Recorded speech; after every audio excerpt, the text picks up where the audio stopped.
नमस्कार। बीकेजीएस globe online platform पर आप सभी का स्वागत है। आज के सेशन में जीएस से प्रीवियस ईयर की परीक्षाओं में आए हुए प्रश्नों की हम व्याख्या करेंगे और सभी विकल्पों को विस्तार से समझेंगे। तो आइए शुरू करते हैं। क्वेश्चन नंबर 1, भीमबेटका किसके लिए प्रसिद्ध है? भीमबेटका की अगर हम बात करें तो भीमबेटका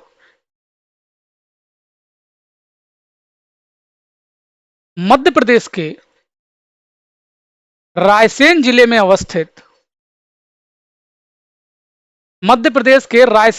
अवस्थित प्रागैतिहासिक काल की गुफाएं हैं।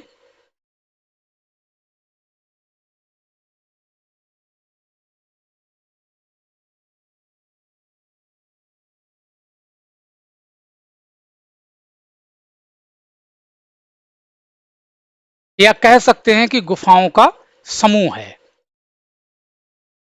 और इन गुफाओं को सैल यानी चट्टान पत्थरों को काटकर बनाया गया है और इन गुफाओं से प्रागैतिहासिक काल के कई चित्र मिलते हैं। तो हम यहां कह सकते हैं कि ये अपनी चित्रकला या चित्रकारी के लिए प्रसिद्ध है। चित्रकला या चित्रकारी के लिए प्रसिद्ध है। तो इस प्रश्न का उत्तर हो जाएगा ए विकल्प सही हो जाएगा। गुफाओं के शैल चित्र के लिए यह प्रसिद्ध है। अगला प्रश्न है, राष्ट्रीय मानव संग्रहालय कहां पर है? तो इस प्रश्न का उत्तर हो जाएगा विकल्प सी सही हो जाएगा। भोपाल में राष्ट्रीय मानव संग्रहालय है और जिसका नाम इंदिरा गांधी राष्ट्रीय मानव संग्रहालय है।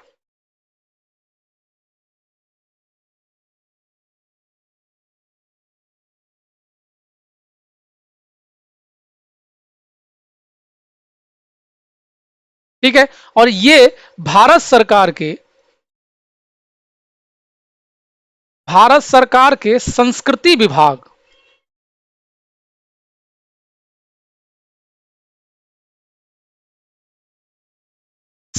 विभाग के अंतर्गत एक स्वायत्त संस्था है।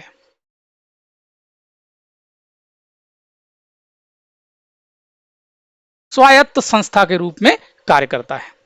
अगला प्रश्न है, हड़प्पा संस्कृति में पाई गई मोहरों में किसका निरूपण नहीं हुआ है या किसका अंकन नहीं हुआ है? हड़प्पा की जो मोहरें हैं मिट्टी की मोहरें हैं और उन मोहरों में किसका चित्र नहीं मिलता है या किसका उल्लेख वहां पर नहीं मिलता है, ये आपसे पूछा गया है। तो इस प्रश्न का उत्तर हो जाएगा विकल्प ए यानी गाय का उल्लेख या गाय का कोई भी चित्र सिंधु घाटी सभ्यता के किसी भी स्थल या किसी भी मोहर से नहीं मिलता है। बाकी हाथी, गैंडा और बाघ के साथ अन्य पशुओं के भी चित्र यहां पर मिलते हैं, लेकिन गाय का कोई भी चित्र या कोई भी उल्लेख सिंधु घाटी सभ्यता के अंतर्गत नहीं मिलता है। अगला प्रश्न है, क्षेत्रफल में भारत का विश्व के देशों में कौन सा स्थान है? क्षेत्रफल में भारत का विश्व के देशों में कौन सा स्थान है? तो अगर हम बात करें भारत के क्षेत्रफल की, तो जो भारत का क्षेत्रफल है, भारत का क्षेत्रफल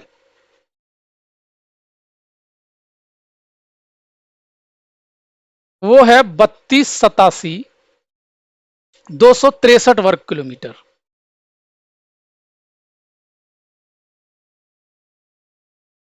32,87,263 वर्ग किलोमीटर भारत का क्षेत्रफल है, जो संपूर्ण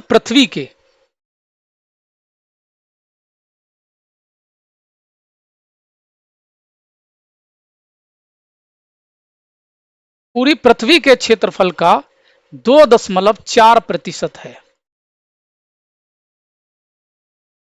पूरी पृथ्वी के क्षेत्रफल का कितना है? 2.4% है। और क्षेत्रफल की अगर हम तुलना करें तो विश्व के देशों में भारत का 7वां स्थान है। यानी बी विकल्प इसका सही हो जाएगा। 7वां स्थान है। विश्व का जो सबसे ज्यादा क्षेत्रफल में बड़ा देश है वो है रूस, पहले नंबर पर। फिर है कनाडा, दूसरे नंबर पर।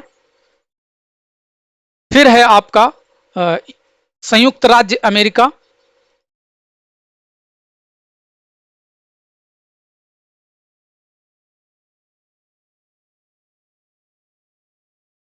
तीसरे नंबर पर। फिर है आपका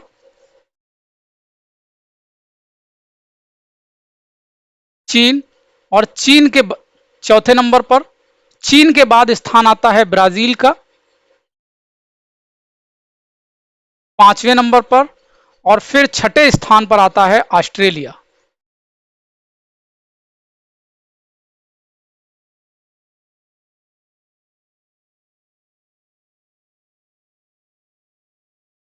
छठे स्थान पर ऑस्ट्रेलिया, और फिर है अपना भारत।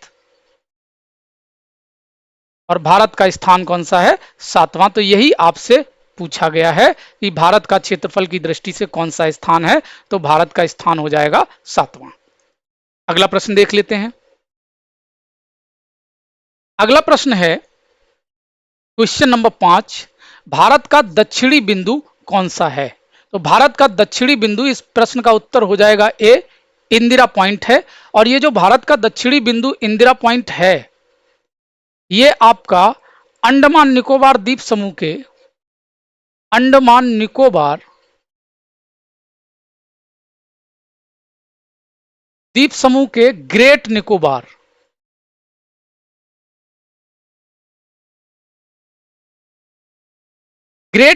द्वीप पर अवस्थित है। और इसे कभी कभी बड़ा निकोबार भी कहा जाता है। एग्जाम में बड़ा निकोबार भी आता है।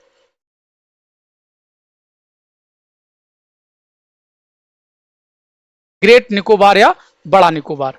अब यहीं पे एक प्रश्न बनता है, भारत की मुख्य भूमि का दक्षिणी बिंदु कौन सा है? यानी मुख्य भूमि का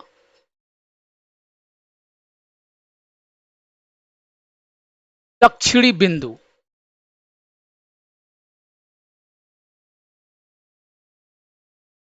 यह है कन्याकुमारी।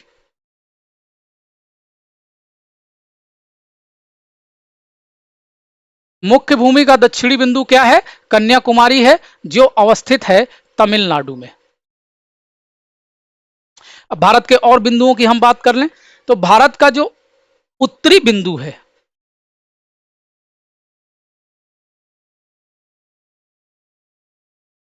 भारत का उत्तरी बिंदु इंदिरा कॉल है। इंदिरा कॉल, जो जम्मू कश्मीर में अवस्थित है। भारत का पूर्वी बिंदु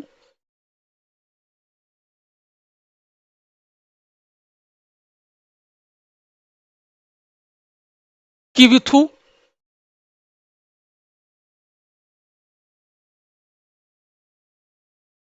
जो अरुणाचल प्रदेश में स्थित है।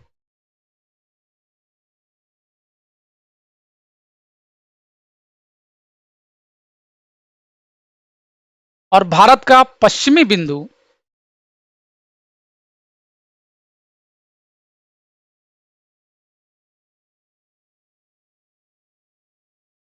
गुहार माथा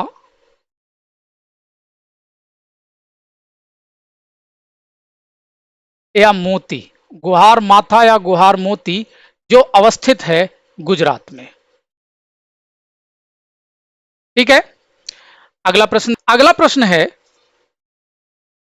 भारत की प्राचीनतम पर्वत श्रेणी कौन सी है? तो भारत की प्राचीनतम पर्वत श्रेणी की अगर हम बात करें, तो इस प्रश्न का उत्तर हो जाएगा सी, यानी अरावली श्रेणी। अरावली पर्वत श्रेणी या अरावली पर्वत भारत का सबसे प्राचीनतम पर्वत है। और यह भारत ही नहीं, बल्कि विश्व के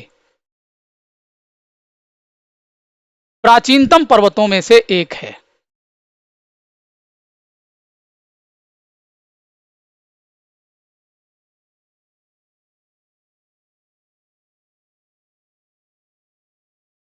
भारत का तो है ही, लेकिन साथ ही साथ ये विश्व के जो प्राचीनतम पर्वत हैं उनमें से सबसे प्राचीन पर्वतों में इसकी गिनती होती है। और इसका जो निर्माण हुआ है अरावली श्रेणी का, ये प्री कैम्ब्रियन युग में हुआ है।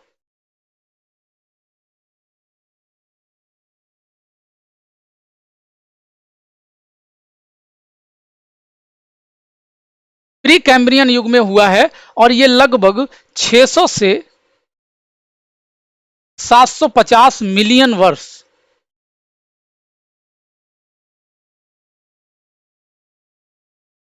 पुराना है। इसके अगर हम विस्तार की बात करें तो ये गुजरात के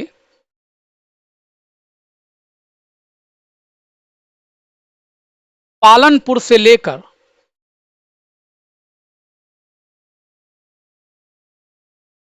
राजस्थान, हरियाणा होते हुए राजस्थान, हरियाणा होते हुए दिल्ली तक लगभग 800 किलोमीटर में विस्तृत है। 800 किलोमीटर में विस्तृत है। इसके अगर हम सर्वोच्च बिंदु की बात करें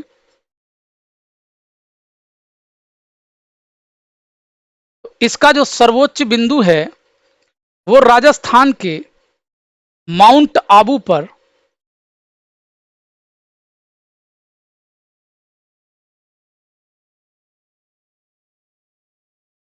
गुरु शिखर है। गुरु शिखर जिसकी ऊंचाई 1722 मीटर है। ठीक है,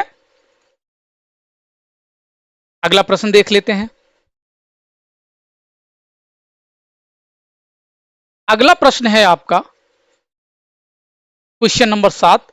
भारतीय संविधान सभा में महिला सदस्यों की संख्या कितनी थी? तो आपसे महिला सदस्यों की संख्या पूछा गया है।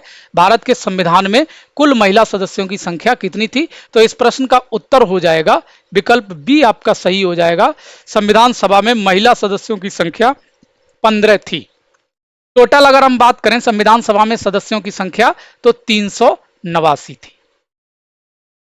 389 कुल सदस्य थे, जिसमें से महिला सदस्यों की संख्या कितनी थी? 15 थी। अगला प्रश्न देख लेते हैं। Question number 8।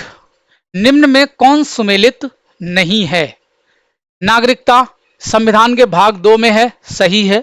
मौलिक अधिकार संविधान के भाग 3 में, सही है। और पंचायत व्यवस्था संविधान के भाग 9 में, सही है। मौलिक कर्तव्य भाग 6A यही गलत है आपका, यही सुमेलित नहीं है, क्योंकि मौलिक कर्तव्य जो हैं संविधान के भाग 4 का में है।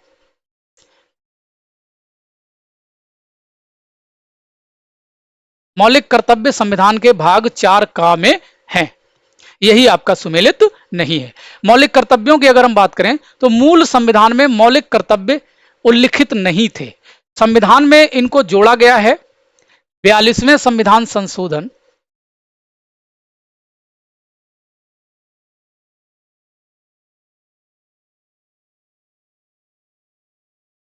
1976 द्वारा। और जब इनको जोड़ा गया था तब इनके लिए एक नया भाग बनाया गया और अनुच्छेद 51 का, भाग 4 का अनुच्छेद 51 का में इनको जोड़ा गया और इनकी संख्या थी 10। इनकी संख्या कितनी थी? 10 थी। और बाद में 86वां संविधान संशोधन 2002 में हुआ और इसमें एक और जोड़ा गया। तो अब अगर हम बात करें तो वर्तमान में जो मौलिक कर्तव्यों की संख्या है वो 11 है। मौलिक कर्तव्यों से एक प्रश्न और पूछता है कि किस समिति की अनुशंसा पर मौलिक कर्तव्यों को संविधान में जोड़ा गया? तो एक समिति थी सरदार स्वर्ण सिंह।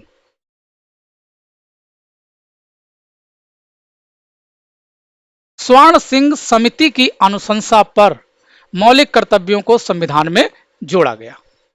अगला प्रश्न देख लेते हैं। अगला प्रश्न है आपका क्वेश्चन नंबर 9। 1937 से 1950 तक उत्तर प्रदेश को किस नाम से जाना जाता था? तो इस प्रश्न का उत्तर हो जाएगा बी, संयुक्त प्रांत। 1937 से 1950 तक उत्तर प्रदेश को संयुक्त प्रांत कहा जाता था।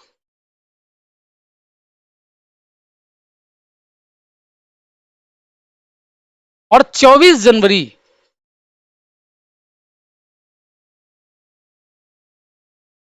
1950 में उत्तर प्रदेश का नाम उत्तर प्रदेश पड़ा। उत्तर प्रदेश का नाम उत्तर प्रदेश 24 जनवरी 1950 को पड़ा और इसीलिए 24 जनवरी को उत्तर प्रदेश दिवस के रूप में मनाया जाता है। और यह व्यवस्था, यह परंपरा कब से शुरू हुई है? पहला जो उत्तर प्रदेश दिवस था, प्रथम उत्तर प्रदेश दिवस 24 जनवरी 2018 को मनाया गया। यहां से भी प्रश्न पूछ लेता है कि उत्तर प्रदेश दिवस कब से मनाना प्रारंभ किया गया है? तो उत्तर प्रदेश दिवस जो है 2018 से मनाना प्रारंभ किया गया है। अगला प्रश्न देख लेते हैं। अगला प्रश्न है, पाक जल संधि किसके मध्य है? तो इस प्रश्न का उत्तर हो जाएगा विकल्प ए, भारत और श्रीलंका के मध्य पाक जल संधि अवस्थित है। अगला प्रश्न है क्वेश्चन नंबर 11, उत्तर प्रदेश के किस शहर में कैलाश मेला आयोजित किया जाता है? इस प्रश्न का उत्तर हो जाएगा विकल्प बी यानी आगरा। यह मेला भगवान शिव को समर्पित है।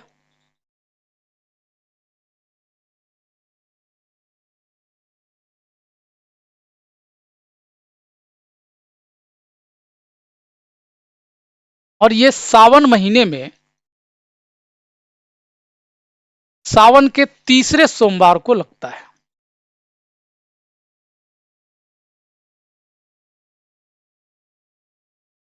सावन के तीसरे सोमवार को कैलाश मेला आयोजित किया जाता है आगरा में। और आगरा का एक और प्रसिद्ध मेला है जहां से अक्सर एग्जाम में प्रश्न पूछता है, वो है बटेश्वर मेला। बटेश्वर मेला, और ये एक पशु मेला है।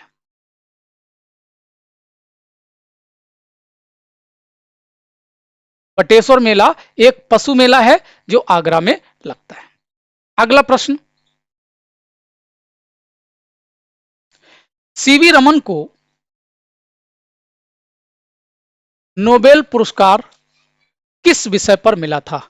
इस प्रश्न का उत्तर है विकल्प सी यानी भौतिक शास्त्र पर सीवी रमन को नोबेल पुरस्कार मिला था। 1930 में इनको यह नोबेल पुरस्कार मिला था और इनका जो कार्य था, इन्होंने प्रकाश के प्रकीर्णन,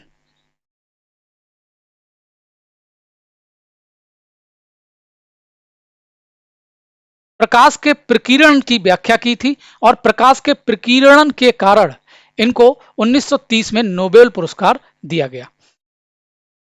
और इनका जो कार्य था, इनका जो आविष्कार था, इसे रमन प्रभाव कहा गया। इन्हीं के नाम पर इसको क्या कहा गया? रमन प्रभाव।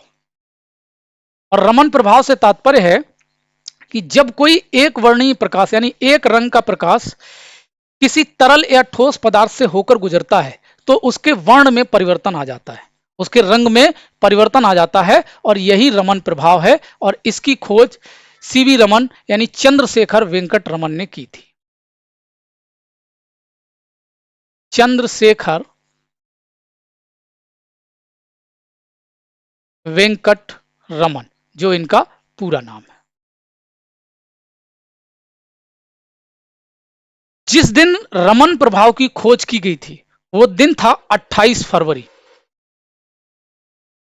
28 फरवरी के दिन रमन प्रभाव की खोज की गई थी और इसी उपलक्ष्य में 28 फरवरी को राष्ट्रीय विज्ञान दिवस के रूप में मनाया जाता है। और यह प्रश्न खूब एग्जाम्स में पूछता है कि राष्ट्रीय विज्ञान दिवस किस उपलक्ष्य में मनाया जाता है। तो राष्ट्रीय विज्ञान दिवस 28 फरवरी को मनाया जाता है और इसका जो कारण है, इस दिन चंद्रशेखर वेंकट ने रमन प्रभाव की खोज की थी। इनको भारत रत्न से भी सम्मानित किया गया है। 1954 में इनको भारत सरकार द्वारा भारत रत्न से भी सम्मानित किया गया है। ठीक है, तो अब आज के सेशन में इतना ही।